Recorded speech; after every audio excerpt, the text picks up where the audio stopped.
I pull up till I can't pull no more. I slow down. While we have you on the line, because before the show started, we were actually talking about this, but you weren't here, so you don't know. So now we're going to put you on the spot. Have a Dortmund monologue for us, boy. Rant. Rant. First of all, bro, I got so much to say. Bro, I wish I wrote this down, bro, because I had this conversation earlier today. But oh my God, bro. I mean, first of all, Neymar's not even a top 6 tallest player in the PSG lineup, bro. He's not even top 6 tallest, bro. He's not top 6 tallest, bro. But he's there scoring headers against us. I understand Dortmund is a short team, bro. But the corner was very poor defending. Neymar got the most open header ever, bro. The most open header ever. If you watch it from whatever angle, fuck, I've forgotten who was marking him actually. But if you watch it, all he does is Probably he ball watches. Huh? Nah. Probably What's dead player. Dead. Yeah, I can't remember actually. But if you watch it, as soon as the corner ball comes in, he looks up and he ends up ball watching, and Neymar just basically waltzes past him to get the most open header ever. Right? Cool, we go 1-0 down, and the biggest issue with us going 1-0 down is that we didn't have the fans to back us, to carry us, to lift us. What the fuck? Bro, I'm talking about the Dortmund section, bro. That Dortmund section means things in away games, bro. I'm telling you.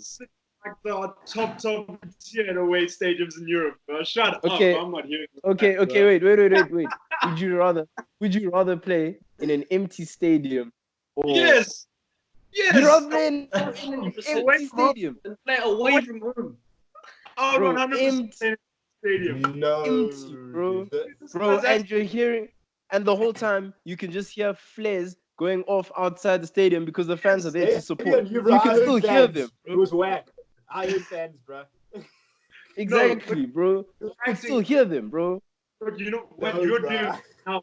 You're acting like it's a Soweto derby where it's always a 50-50 split or like first come, first serve. In Europe, it's like a 95% split, bro. No, I hear you.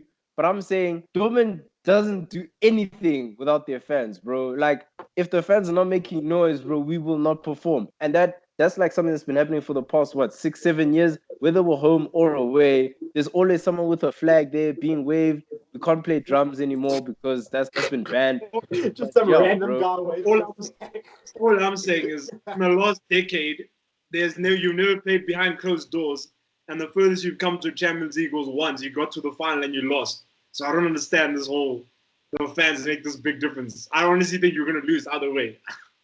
I think this is just a scapegoat. Sorry. Okay. Anyway, then on Emre Can's red card, bro, absolute BS. This boy name, bro. It was at the end of the game.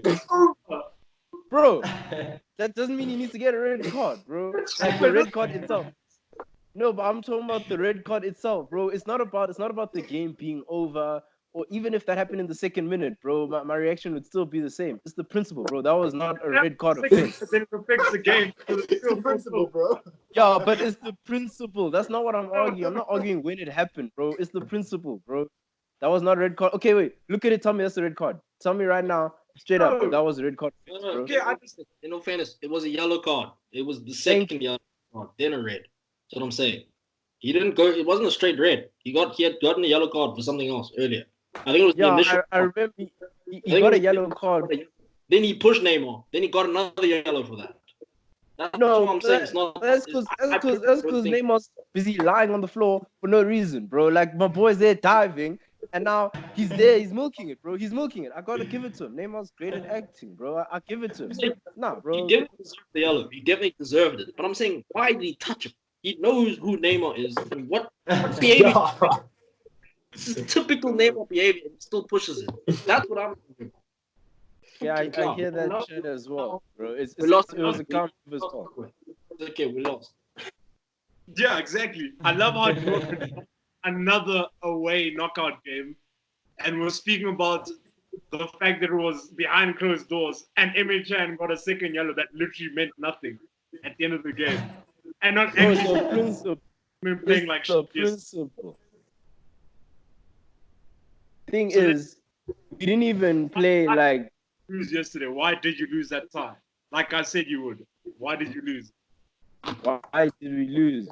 Bro, when you look at it, we had decent chances. I'm not going to say we had the best chances, but we had decent chances, you know. The ball movement was there.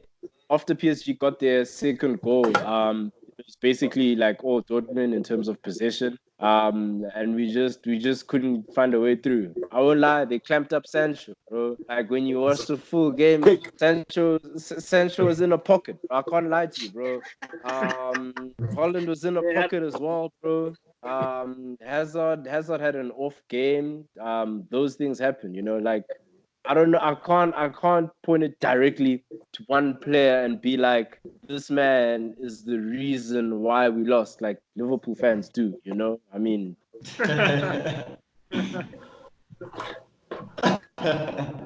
on the topic of Haaland, before we move on to Liverpool, what do you guys think about PSG marking Haaland's celebration after the game? Like they did like the whole.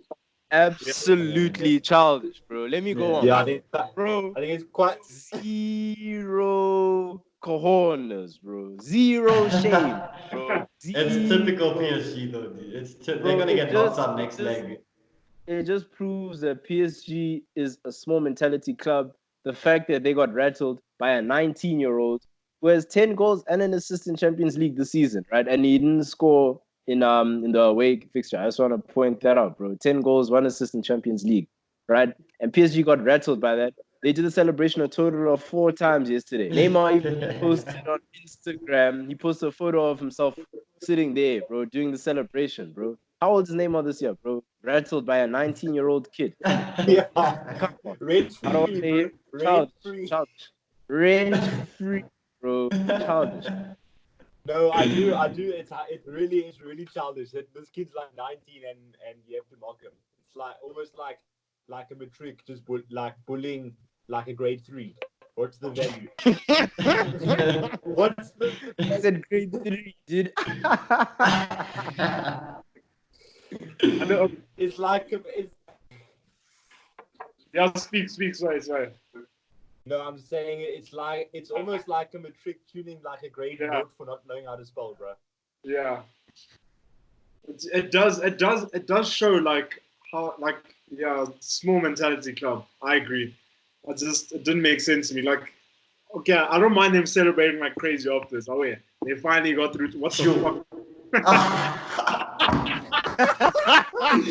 Yo, it looked like ET.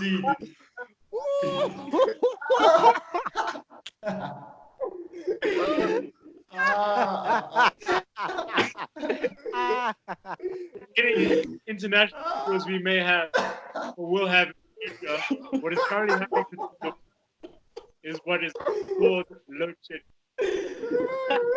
Electricity under pressure, can't supply enough electricity for everyone. So every now and then they take away electricity in some parts, so they don't have to black out the whole country. So what's happening in right now is what we like to call as South Africans load shedding. Anyway, because like this is what you see. I don't have bad I'm using hotspot and so Yeah, no worries. my friend's gonna You just literally carry on, like not doing anything.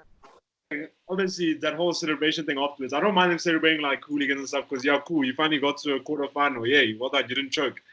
So well done. But the fact that, bro, grown men, Neymar, like, bro, you're a top 5 baller. For one, you don't have a Ballon d'Or, and you don't have a Champions League trophy without Messi.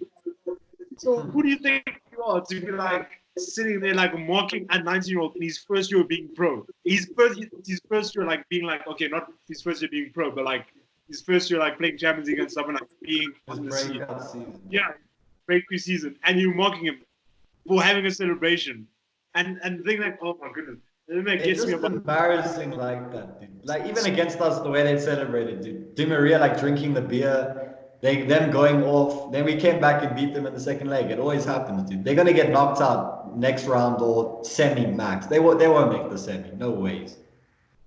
Dude, it's so embarrassing. And okay, I understand. Apparently, like Haaland posted one that Paris is a city and all that. Which okay, cool. He does deserve some stick. Like, It was a fake account, by the way. I just want you to know was that. it? Was it? Okay, you heard it here first. People with fake accounts. So PSG follow fake accounts on Instagram and Twitter, which is even more. So yeah, like, wait, Sandals laughing even in the background. Mbappe is like 21 this year, and he also used to And have his. he's supposed to be the mature Dude, one of the group. Like I dude. always backed Mbappe. Dude. Neymar's a child, but Yeah. like Mbappe, I always backed him. But I'm quite disappointed in like how he acted because I always Dude, thought and I always the thought thing he's is- bigger than PSG. And Yeah. it's like Yes. I don't know. Yeah. Dude, and he also used to have like stupid celebrations. That's why he's super little, and he's all Yeah, he crying. like sit like that. That's hot. Yeah. That's hot. That's I hot. don't know what he That's hot. That's a hot celebration, bro. But anyway, I reckon Haaland's the type of person to just like he's gonna save those videos somewhere and Bro, I was about to do that, bro. anyway, I don't know. I just feel like Haaland's the type of person to like save those videos and like every morning during preseason you're just gonna watch them and be like, okay, and he's gonna go craft, bro.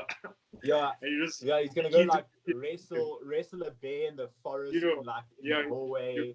you'll be Like, so go for cute. jogs and like swim in the Arctic Sea And and go for jogs just using the Northern Lights as lights. I genuinely think it's his lifelong mission now to just like end PSG's career, like one by one, even, bro. Like even when Ozil retired, he's like, okay, I'm quickly going to America, quickly just end this guy's whole career and then come back. But yeah, Grown men, So, gents. we're Grown done men. dude, grown men. It's so embarrassing. I hate it so much, bro. Anyway, so we're done with PSG and Dortmund and crybabies. Boone, your turn to rant. Boy, have a chat about Liverpool. Talk us through last night. Your emotions, goal by goal, minute by minute. You feel free, boy. Your stage is yours. Hey, bro, like going into the season, it obviously would have been nice to go deep into the Champions League again, but I do think the main goal for Klopp was to win the Premier League, and he has achieved that. So although obviously there's a little bit of like disappointment and like just kind of leaked out, I do think in the bigger picture this is like it's been a highly successful season, because we've done something that no other team in Liverpool has been able to do for like the past 30 years. So yeah, I'm bleak and awe, but I also kind of think it's a good wake up, because I feel like especially Robbo and the rest of the guys kind of got this entitlement that like we just won at Anfield, and obviously it was a wake up for. Yeah, I do think if it wasn't for Adrian, we probably would have snuck away with the win. But I mean, these things happen.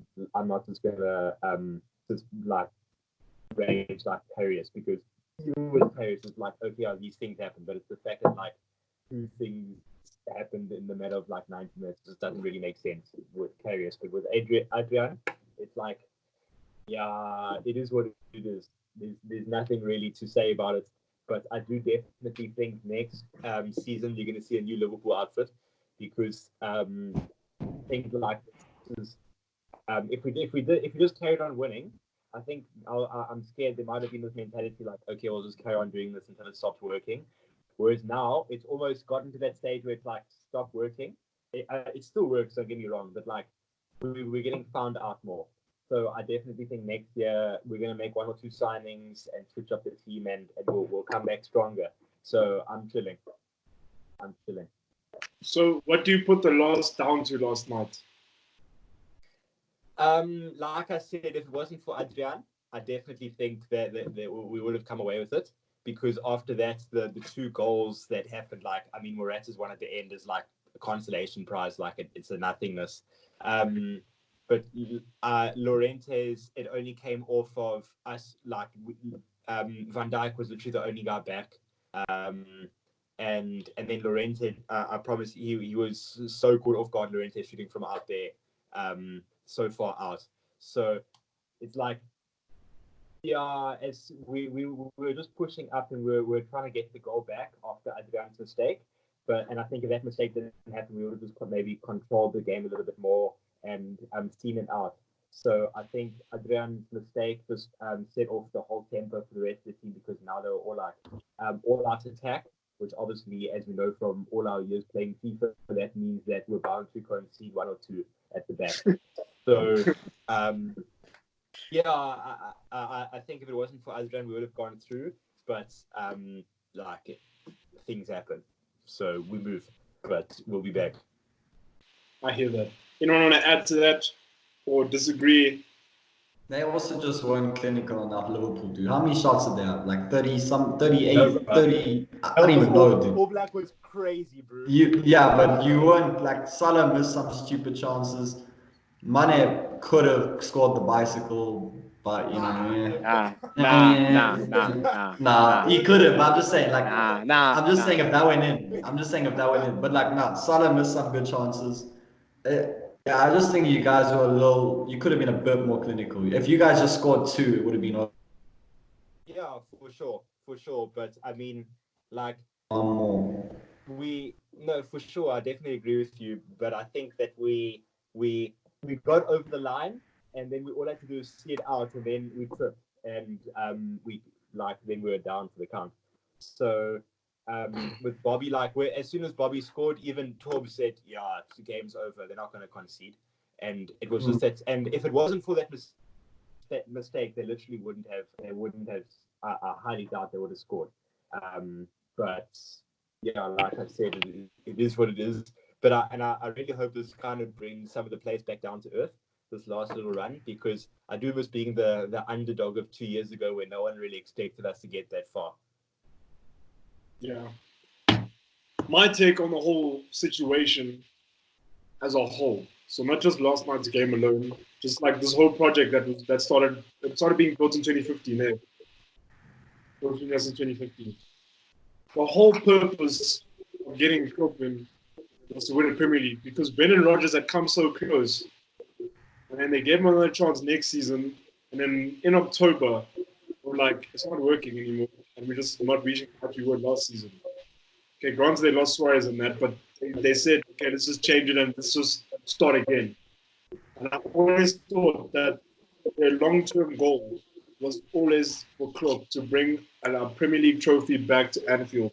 And everything that happened in between is a bonus. That Champions League final against Madrid, yeah, the loss hurt. But I mean, it was the start of something special. I don't think, like, that was their goal anyway, if that makes sense. Obviously, you want to win every single game you play. That's like as a professional athlete, but I don't think that was the goal that would, like, the trophy or game or campaign that would define Klopp's career as a Liverpool manager. I always thought that his legacy would be defined by winning a Premier League trophy. But yeah, I know about 6 games ago, the trip was still on, the Invincibles were still on, and everything was still on. It was all like fairy tale stuff. And that's good. And it is disappointing. Don't get me wrong. You can't 27-1-0 and then lose a game and then get knocked out of competition, win another one, and then lose the whole trophy. That's still disappointing. But in the biggest scheme of things, first and foremost, his job was to win the Premier League. And the Champions League last season, that was a huge bonus. Ask any Liverpool fan, they would have told you, yeah, we really won a Champions League. Even a Premier League. So, yeah, that Champions League was a huge bonus. And I think him winning the Premier League this season still makes it a really, really, really, really successful season for Liverpool. That's just, and all the trophies they won in between, bonus. Going forward, I do think obviously now laid a foundation, they've set a standard. Going forward, I honestly think they're gonna have City levels of pressure, where not only does Klopp and the players of Liverpool and the board expect them to win the quadruple, I do think the fans and the media and everyone in the football world will start crucifying them for every single time they fuck up. Like City have lost 7 games this season, which is not that bad. It's obviously a lot more. It's the most intense career. It's not that bad, but they're being crucified for it because the stands have been set too high. So I do think next season Liverpool will be victims of their own success. But this season, I don't think they be getting knocked out of the Champions League is a big deal in my opinion.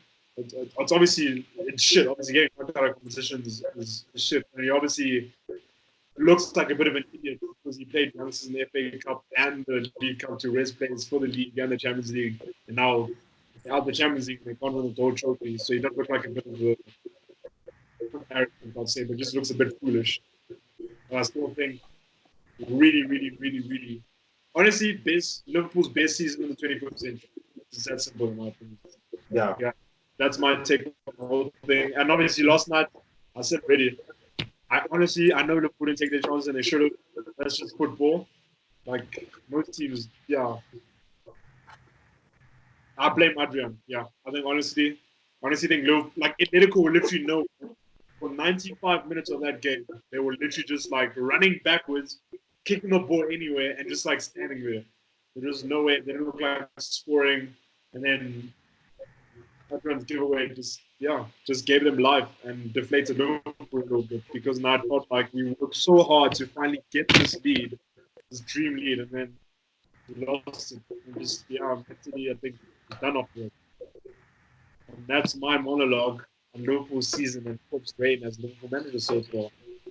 What do you guys think about Klopp's comments on pretty much he criticized the way Diego Simeone tells the Atletico to play. So I want to know what you guys think about the levels of anti-football they play. Like they take it like really far. So sure, I want to hear what you think about how Atletico Madrid approach football games. What do you think about it? Well, firstly, I think Klopp is going to come out and say that. And I think it's everyone, like the mutual fans, going to be like, yeah, okay, it's easy to say now that what kind of football do they play just because they beat them. I think I wouldn't be able to watch Atletico week in, week out if they played like that. It would annoy me. But at the same time, I feel like against Liverpool, that's how I would approach it with the form that they in. So in that particular game, I can't say that Atletico's tactics were wrong at all. I would have said if that was a one-time thing, 100%, like I'd understand. The fact that they do it week in, week out is very frustrating, but it works for their fans, and if they like it, then cool to them. But yeah, I couldn't watch that. It is very anti-football, and they do just look to disrupt the opposition rather than focus on themselves. But with the form that Liverpool's in, it's kind of the way to play them, I think. Yeah, John, what do you reckon?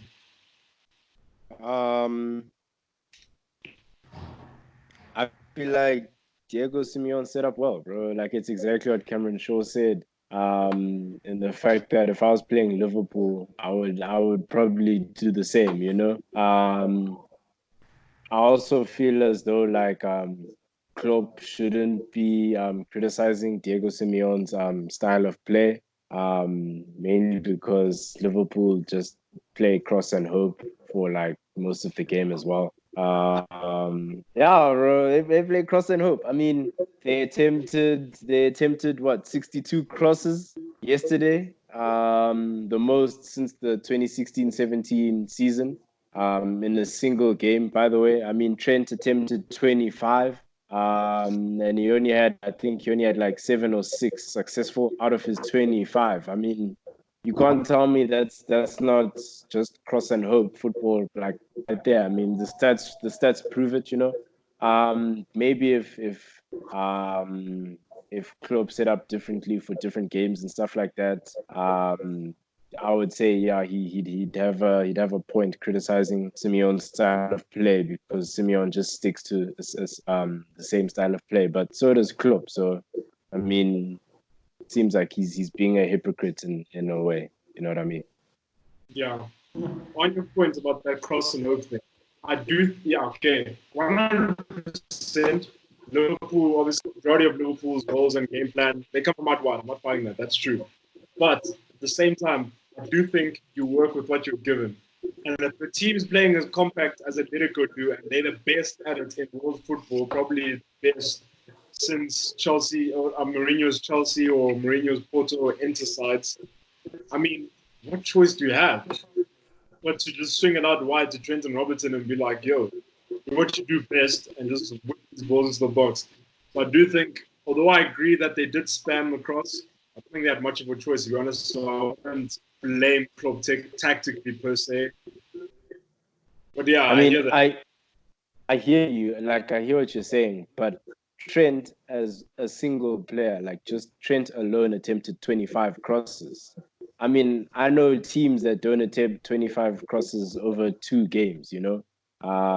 So it's just like I hear what you're saying, like what else are you meant to do? But if the crosses aren't working, then surely you have to talk to the boys, be like, look, let's try to do something else because the crosses clearly aren't working. What I do do you, what do agree, to be fair. you, yeah. What do you think about Um, game plans? Sorry?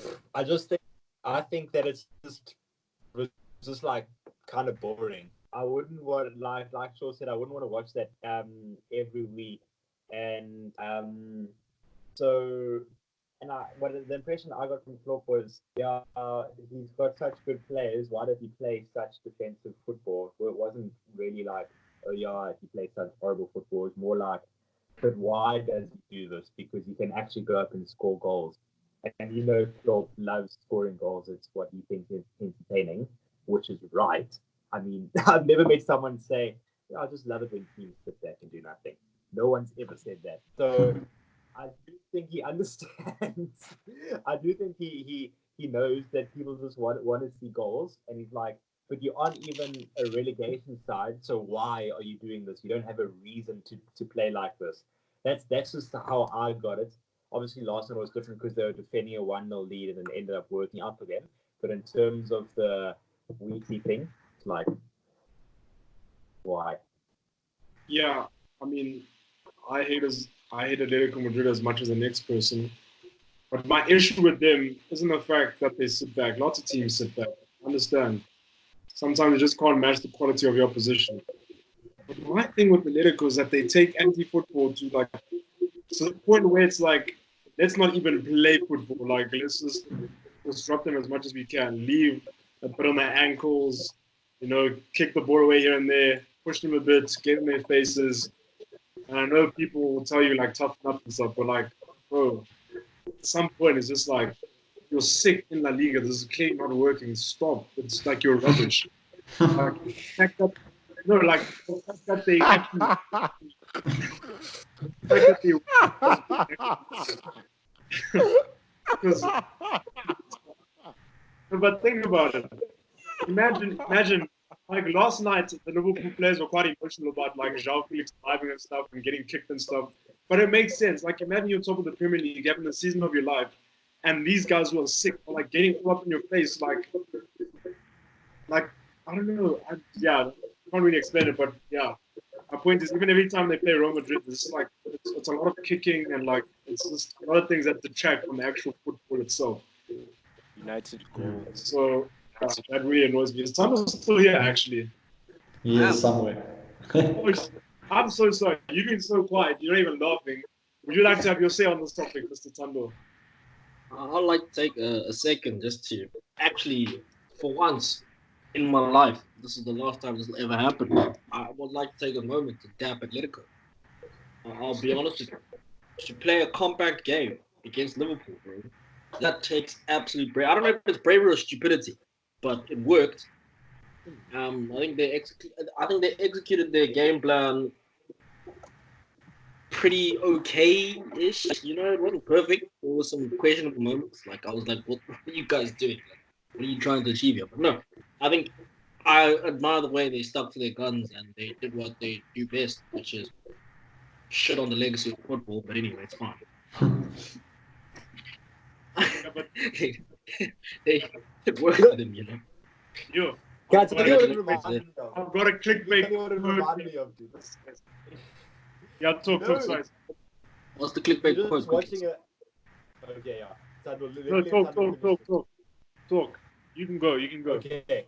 So, you know what it reminded me of?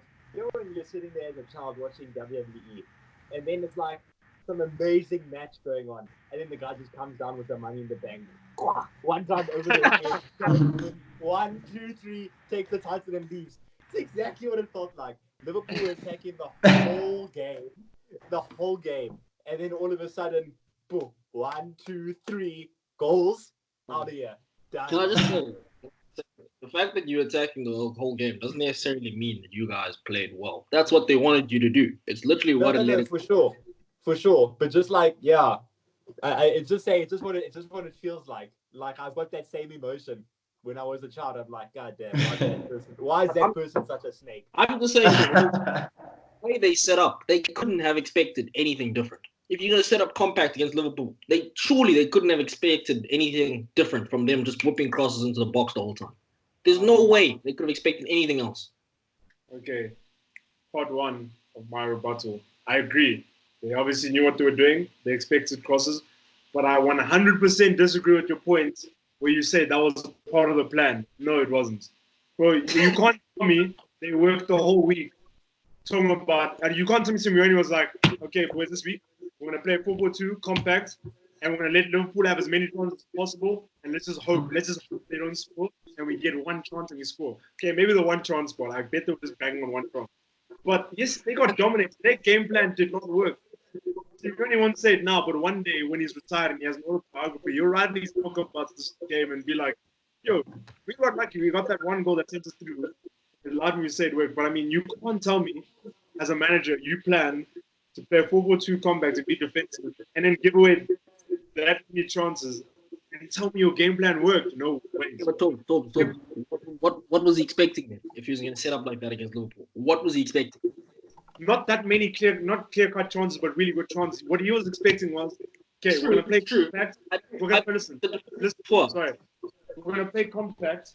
And yes, we'll let them get crossed, but we're going to win every single header because we're taller than all of their players. And that's the plan. We want them to just cross the ball and we'll just kill them all the time. But that didn't happen. The ball kept on landing up. The second ball kept on landing up with Liverpool players' feet. That was not part of the plan. Like, Liverpool had some good chances against us. Yes, but then that's because of the quality Liverpool have, bro. It doesn't necessarily mean that their game plan fucked up. Just that they didn't account for like how good Trent and Robertson actually are at distributing the ball. It doesn't mean Atletico fucked up. They're not going to win every single header, especially when you have people as talented as Trent and Robertson putting the balls in the box in the first place. You know what I'm saying? So I don't necessarily that their game. Oh shit! It's just that Liverpool's quality was just that of that level that they could like be like, okay, well, if you're gonna let us cross, then whatever, you know, then we'll punish you for it. What I am going to say personally is, even though Atletico pissed me off to watch, and they are so anti-football, at the same time, it does make it interesting because it's boring, if that makes sense. Like, it completely creates a different dynamic. Like, when you're playing Atletico, you know what to expect. They're annoying. Don. I'll be waiting for it to happen by your Spurs. They're annoying to play, but at the same time, it creates a completely different dynamic to the game, because you know when you play Atletico, it's just going to be scumbag. It's going to be you trying to do something different to score, and it's going to be them kicking you. And I do kind of respect that they keep sticking to those guns, even though it may not be working. But at the same time, like, that is Atletico. That's kind of like their brand. Like, United have a brand of attack, attack, attack. Theirs is defend, defend, defend, I guess. And I kind of like that it creates that different dynamic in the Champions League, just to have a team that's completely different.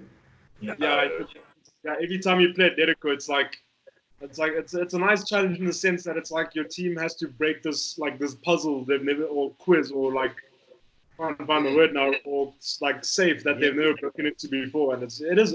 I hear your point about it being like a nice difference, but my word, I hate those guys. Yeah, you do, but. Can I tell you what was the perfect match? The perfect match. 5 stars. City versus Spurs. Perfect. PSG. The Spurs. City versus Spurs. Spurs versus City last season. Yeah, in the quarterfinals. That was perfect. No defending, just like, okay, Aguero's gonna score. Okay, Son's gonna score. Son's gonna score again. Aguero's gonna score. It's offside. Aguero scores. Lorenzo scores. Is it handball? No, it is. It probably is, but it isn't. Last minute goal. Offside. You see that? That's entertaining for me, but that's too entertaining. Like, that's too far right wing for me, bro. It's entertaining, but if you have that week in, week out, it just becomes normal. Yeah, so you need to you need to have that and then have a game against Atletico where it's completely different. You need that different dynamic. So as much as I hate them and it's annoying to play them, it is in a way kind of exciting at the same time. Am I the only one who finds tactical games also pretty interesting? Not necessarily exciting, but like I find them really interesting when teams go at each other with like these tactics and like it's almost like we're trying to see who's gonna outsmart who's gonna break from their tactics more. I find that part of interest. I find that part of football really interesting. I actually quite like it. Yeah. It's like a It's steering going wheel for When someone when I watch the Champions League draw and I'm sitting and then I see like PSG versus Dortmund and Atletico versus Liverpool, I'm thinking I'm just gonna see goals and like some crazy moments. Like that's what I'm expecting when I watch Champions League. I've got like Bournemouth and West Brom to sit back and watch like one or two boring goals. Like what am I watching Champions League for if I'm not here to watch like champions like rip each other to shreds? I hear that, yeah. Dude, you're there to watch some of the best teams in the world at work, bro. And the reason that they're some of the best teams in the world is not just because they score ridiculous goals, but it's because of like the way they approach football. It's literally like to watch some teams do their thing. It was like, can I take it back to Bayern 2012-13? They didn't just attack. Watching that team play was a thing of beauty. It was amazing, bro. Like even if they didn't score a lot of goals, it was just like, okay, but they did score a lot of goals. But it wasn't necessarily their philosophy. They were just that good. But like I'm saying, watching a team, even like this is coming from a Madrid fan who, for the last, 7, 8 years before Cristiano Ronaldo left, they were just like literally, let's just outscore the opposition. Like we're talking about a team that didn't give a shit about defending. But I'm just saying, like from another point of view, just watching teams that are like that Bayern team of 2012-13 play, it's actually like really interesting. It's like a thing of art, just watching them do their thing. Yeah. I think there is space for both, like being really good at attacking and being really good at defending. Yeah, I just feel like I wouldn't be able to watch Atletico week in, week out, but if I'm watching them once every so often, I'm actually quite interested. That's how I feel. Yeah, I hear that. Yeah, I just think they also take it too far with like the fouls and stuff. It's just Sunday league stuff that they do. That was an interesting topic. I enjoyed that.